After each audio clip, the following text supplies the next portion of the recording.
بسم اللہ الرحمن الرحیم. پہلے تو میں آپ سے معافی چاہتا ہوں کہ آج میرا بھی گلا خراب ہے اور اس لیے میری آواز بھی کچھ بیٹھی ہے، لیکن میری پوری کوشش ہوگی کہ آپ تک میری آواز پہنچ جائے.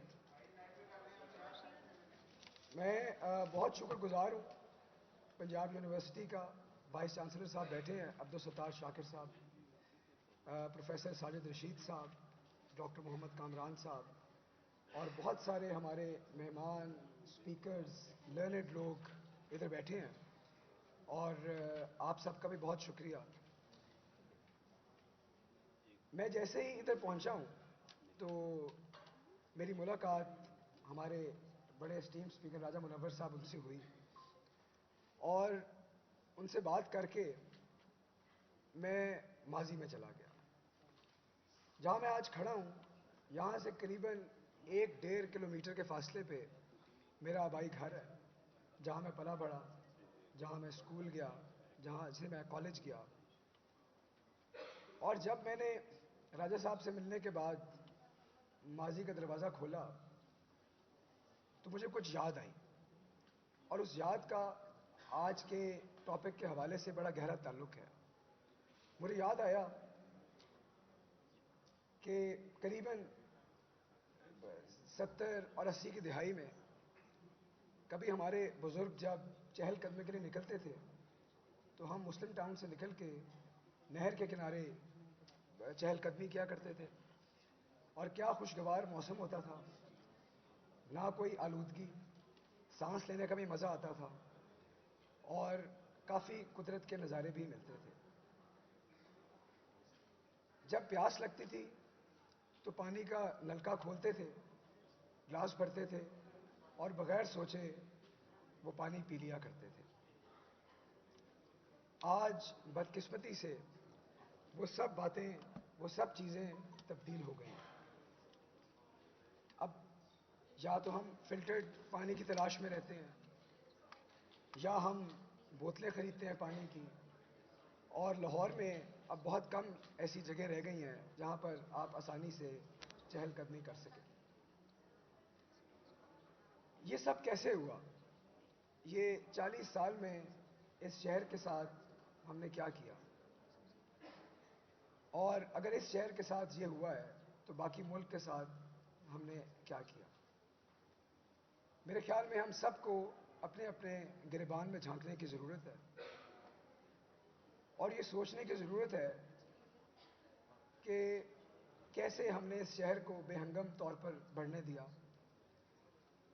کیوں ہم نے ٹریفک کا ازدحام ہونے دیا، کیوں ہم نے اپنے بچوں سے ان کا ایک مستقبل چھین لیا، کیوں ہم نے ان سے ان کے ہر سال زندگی کے 2 مہینے 3 مہینے چھین لیے جس میں نہ تو وہ باہر نکل سکتے ہیں نہ کچھ اور کر سکتے ہیں.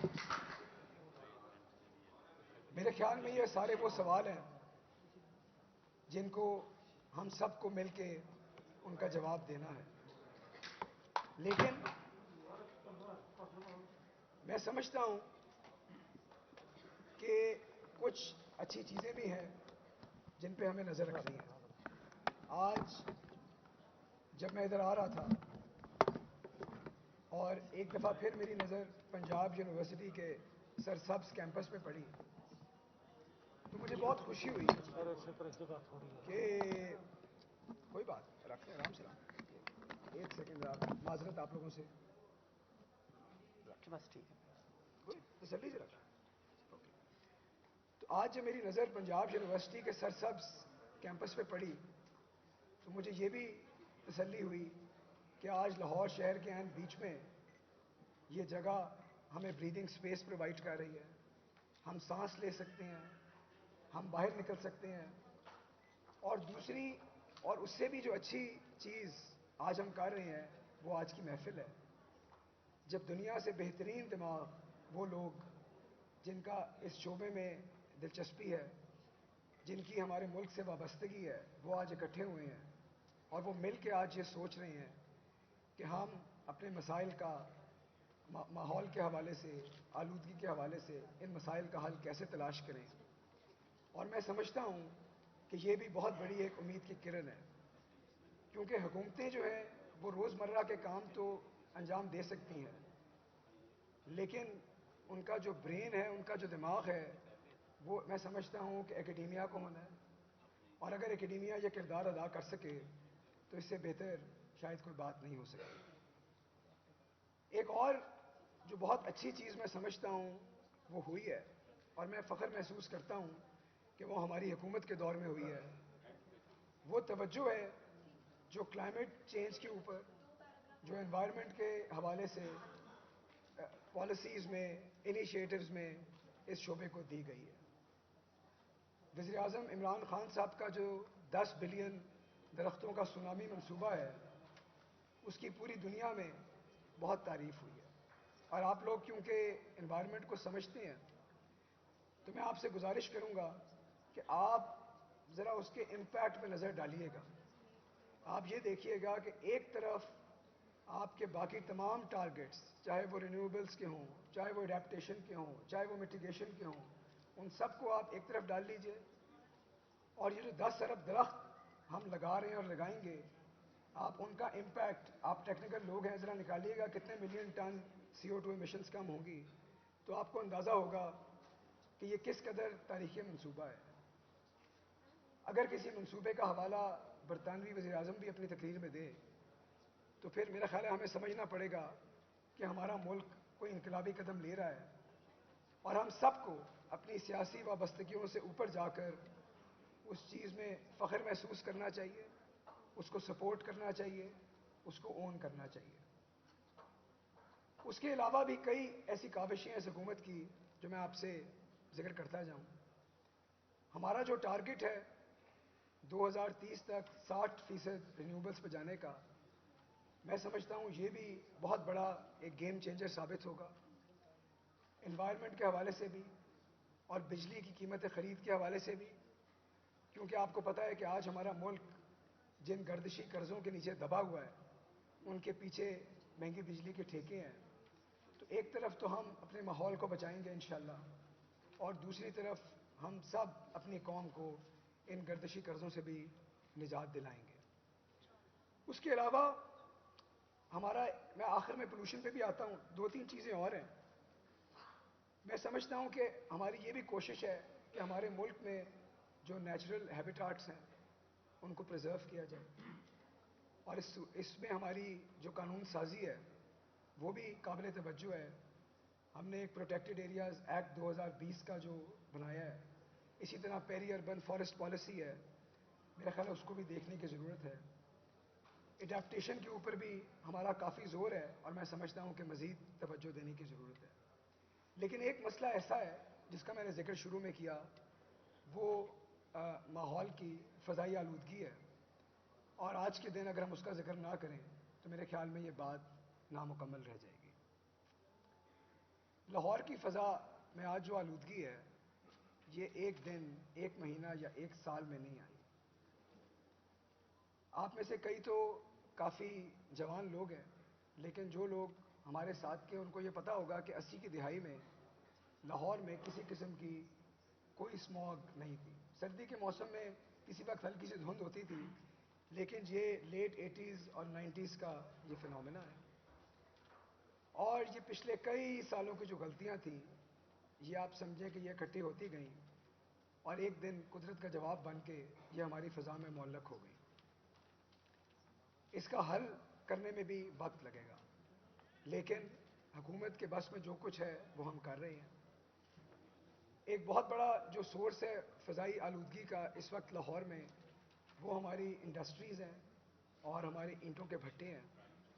اور اس کے اوپر ہم نے کل ہی 5 اینٹی اسموگ اسکواڈز بنائے ہیں، جس میں 6 محکموں کے لوگ ہیں، اور وہ لاہور کی تمام انڈسٹریز پہ فردن جا کر ہر ہفتے ان کی انسپیکشن کریں گے، اور یہ دیکھیں گے کہ ان کے اسکربرز چل رہے ہیں کہ نہیں، وہ کیا ایندھن یوز کر رہے ہیں اور کیا مسائل ہیں. اسی طرح آپ کو پتہ ہے کہ اینٹوں کے بھٹے پہ بہت عرصے سے یہ کاوش جاری ہے، اور ہم نے ان کو زگ زیگ ٹیکنالوجی پہ بھی منتقل کیا، لیکن وہاں بھی وائلیشنز بھی ہو رہی ہیں، ہم جرمانے بھی کر رہے ہیں، انفورسمنٹ بھی کر رہے ہیں، اور اس میں ہماری عوام سے گزارش بھی ہے کہ ہماری مدد کریں. سٹبل برننگ کے حوالے سے آپ سب لوگ کیونکہ ایکڈیمکس ہیں، آپ اسپارکو کا ڈیٹا بھی دیکھتے ہوں گے، اور میرے خیال میں ہندوستان اور پاکستان کا اگر آپ تقابلی جائزہ لیں تو یہ بات روز روشن کی طرح عیاں ہوگی کہ ہمارے پنجاب میں اللہ کے فضل سے یہ صورتحال بہتر ہے. لیکن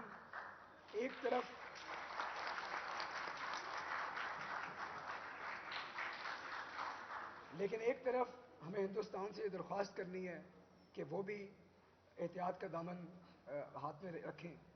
اور دوسری طرف ہم نے بھی صرف خوشی نہیں منانی, ہم نے اس صورتحال کو اور بہتر کرنا ہے. اس میں ایک ہیلپ لائن بھی قائم کی گئی ہے, جو ڈی سی صاحب کی واٹس ایپ ہیلپ لائن ہے, اس کا نمبر 0307002345 ہے. اگر آپ کو کہیں ایسی کوئی چیز نظر آئے تو آپ اس کو جیو ٹیگ کریں, اس کا جو لوکیشن ہے وہ پن اس پہ بھجوائیں اور شکایت کریں. تیسرا اور سب سے اہم جو سورس ہے فضائی آلودگی کا وہ ہماری ٹریفک ہے, اور ٹریفک کا مسئلہ حل کرنے میں وقت لگے گا. ضرورت اس بات کی ہے کہ آئندہ اب ہم جب بھی پبلک ٹرانسپورٹیشن کے منصوبے لے کے آئیں تو پورے شہر کا سوچیں, پورے صوبے کا سوچیں, اور اتنے فینسی پروجیکٹ نہ بنا لیں جہاں پر ایک ہی پروجیکٹ, ایک ہی اسٹرپ پورے صوبے کا بجٹ کھا جائے. ہمیں پورے صوبے کو, پورے شہر کو بسیں دینی ہیں. اس کے علاوہ کل میری جب بات ضلعی انتظامیہ سے ہوئی تو انہوں نے بتایا کہ آئل مارکیٹنگ کمپنی سے ان کی بات ہوئی ہے, اور یہ پورے جو 2 مہینے ہیں اس میں وہ جو یورو 5 اسٹینڈرڈ کا فیول ہے اس کو بیچنے کے لیے اور اس کو پروموٹ کرنے کے لیے کافی اقدامات کر رہے ہیں. لیکن میں سمجھتا ہوں کہ ابھی بھی ایک بہت بڑا گیپ ہے.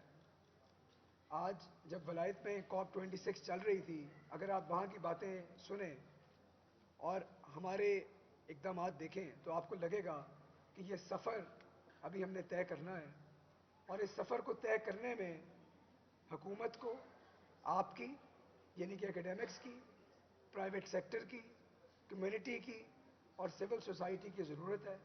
یہ کام کوئی ایک ادارہ, کوئی ایک طبقہ اپنے طور پر نہیں کر سکتا. ہم سب کو اس میں مل کے ہاتھ بڑھانا ہے, ہاتھ بٹانا ہے, اور ہمیں یہ عہد کرنا ہے کہ ہم نے اپنے بچوں کو ایک ایسا مستقبل دینا ہے جہاں پر وہ جب نکلیں اور سڑک کے کنارے فٹ پاتھ پر واک کرنا چاہیں, چہل قدمی کرنا چاہیں, تو وہ صاف ہوا میں سانس لے سکیں. وہ ایک دفعہ پھر اپنے نلکے کھول کر بلا خوف و خطر اس کا پانی پئیں, اور ان کو یہ خوف نہ ہو کہ اگر وہ دسمبر کے مہینے میں باہر کھیلیں گے تو ان کو کوئی بیماری ہو جائے گی. یہی ہمارا عہد ہے. شکریہ.